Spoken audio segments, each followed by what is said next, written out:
you something. If you didn't rent from Charlie, how much do you pay in rent, Shannon? $300 a month. $300 a month.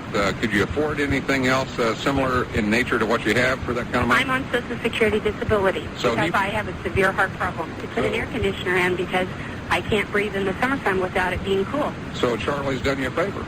Oh, yes, he has. All right, I appreciate it. Let's go to Don in Kansas City. Hi, Don. How you doing? Hi, good.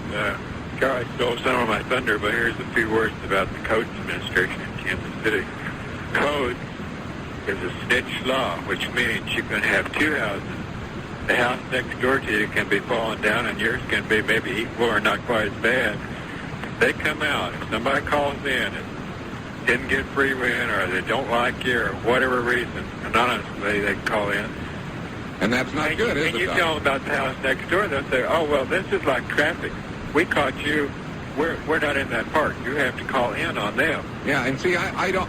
Now that I've had Don on and Charlie and some of the other people, maybe I need to look into how these complaints are handled, because Don, you bring up some points that I think need to be looked into. Mary in Hyde Park, you're on KCMO. Yes, I rent from Charlie also, and sorry to say, some of the code violations that he's facing, I literally did to him.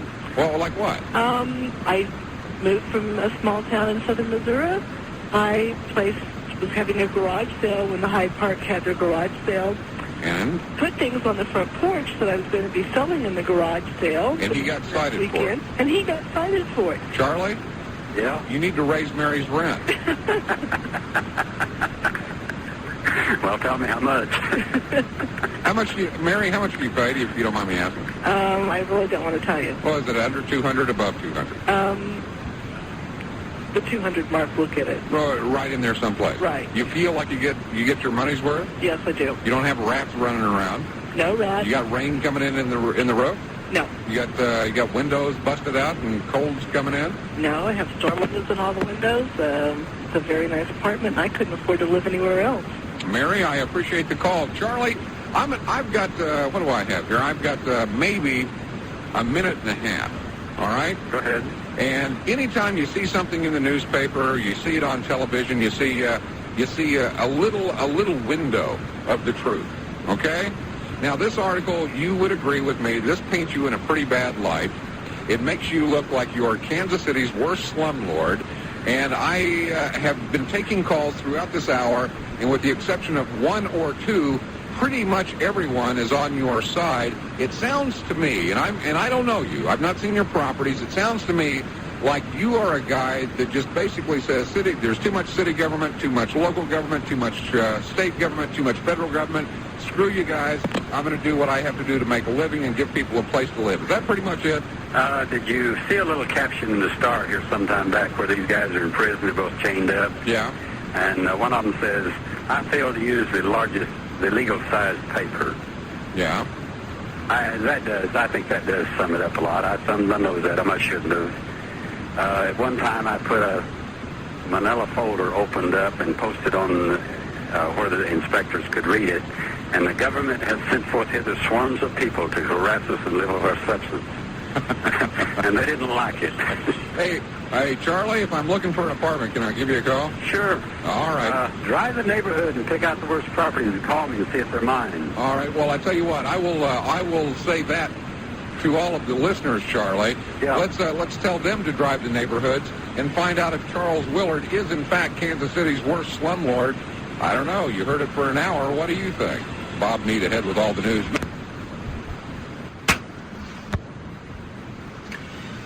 Well, the date now is 5/1/97.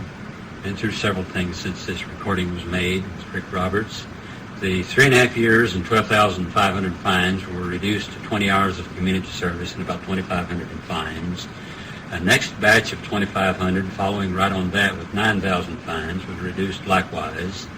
There's probably been a dozen since. They've been handled about the same way. We always appeal and it knocks them down. I was recently in court and the fine was $500 and 30 days in jail on a trash charge. I was in court sometime prior to that. A shoplifter received a $100 fine for shoplifting.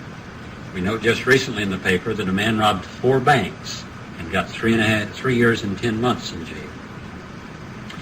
Code enforcement is really a farce when Alan Fisher, the inspector, can walk behind a falling down building next door to mine and cite me for trash or improper storage.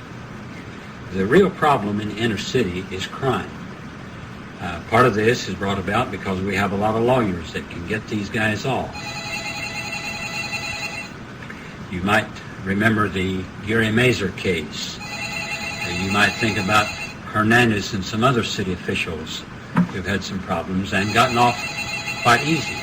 We even paid Gary Mazur to get off our backs and shut up. I don't know where this is going. I can understand some need for some code enforcement, but at the same time, I don't think it works much better than a lot of the other government fix-it programs that we play with. We spend millions of dollars and we don't achieve much. We spent thousands of dollars to a Boston law firm, a Boston architectural firm, consulting firm, to tell us what to do over 27th and Benton. It looks to me like we could at least spend that money here in town. Surely there are dummies here that could try to tell us what to do. What they told us hasn't worked very well. I don't know what we're going to do regarding this code enforcement program. Those of you who have read the books by George Orwell of 1984 and Animal Farm, we're headed in that direction. I see crime as a real problem. We can get a warrant to come in my house on the pretext of a code violation. The drug house next door to me, we can't touch that, or we won't.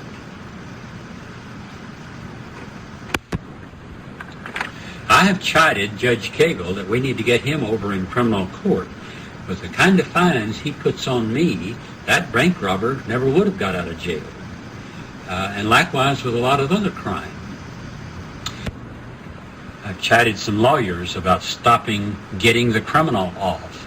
If we could have these criminals put away, really make them pay for the crimes, they would stop walking the streets. Then we would have safer streets. I can drive all over the city, and I can find peeling paint on houses. I can find cars parked on a non-hard surface. I can find storage of unapproved items. These items don't seem to bother us unless somebody's mad at that person. I was up in Ronald Reagan's old hometown a couple of years ago, and there was peeling paint on his old birthplace.